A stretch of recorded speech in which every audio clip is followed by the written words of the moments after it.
Hi, this is the Thursday, June 9th edition of the Photo Walk.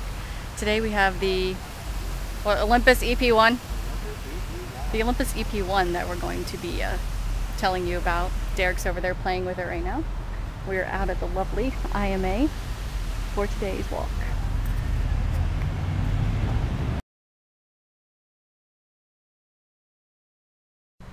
Alright, we're out here with Robert's Raw Footage, and I have the Olympus EP1. We're out here in these flowers because one of the things our tech rep mentioned about this camera is that the new TruePic 5 processing engine in it lets them use a different anti-aliasing sensor, and one that has less UV cutoff. So these purple flowers, which normally would prove somewhat problematic for a digital camera, they'd come out looking blue because a lot of the purple we see is actually in the ultraviolet spectrum.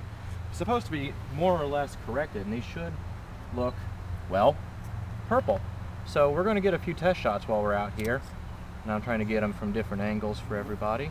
And when I get a chance to post these tomorrow when I get into the office, we'll see if they are in fact correct about this improved anti-aliasing filter and processing engine.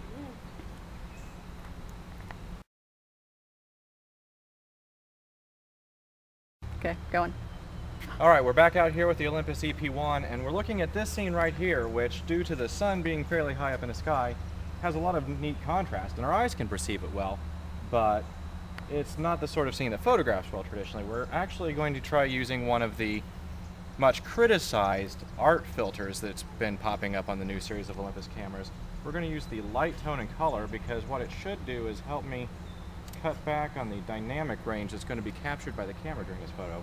So I will get one with the filter on for us here, and then I will switch over to regular old good wholesome program, and we'll grab a couple with that too, and I'll post these up on the blog as well as this video so we can compare.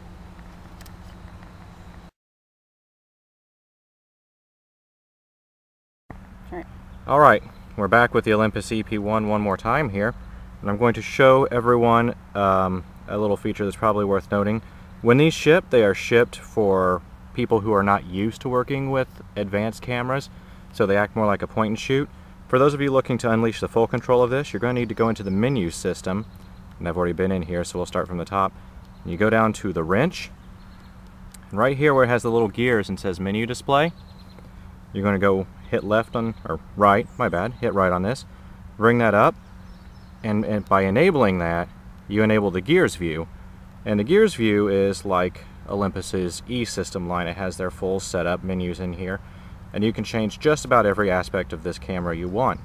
Now, one thing I went through and changed on this for playing around with is the 4 arrows function. By default, it will be shipped like this, with each arrow pad being assigned to whatever's printed on it: ISO, autofocus, white balance, focus, etc.